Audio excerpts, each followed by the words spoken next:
ഇപ്പോൾ ഞങ്ങളുടെ മണ്ഡലമായ ചാലക്കുടി പാർലമെൻറ്റ് തെരഞ്ഞെടുപ്പിൽ PC ചാക്കോ അവസാനമായിട്ട് മത്സരിച്ചപ്പോൾ കോൺഗ്രസ്സിലെ എല്ലാ ഗ്രൂപ്പുകാരും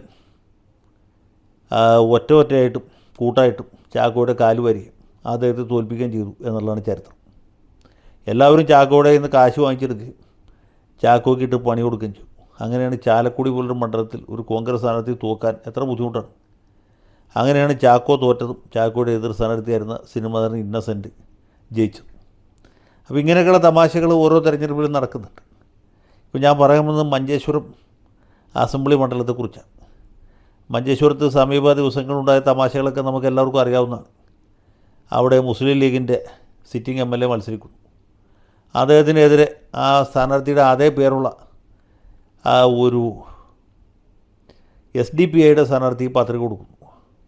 അത് വലിയ വിവാദമാകുന്നു. നമ്മുടെ മീഡിയ വൺ ചാനൽ ഇത് വലിയ ആഗോള പ്രശ്നമാക്കി മാറ്റി അദ്ദേഹത്തെ കൊണ്ട് പത്രിക പിൻവലിപ്പിക്കുന്ന അവസ്ഥയിലേക്ക് എത്തും.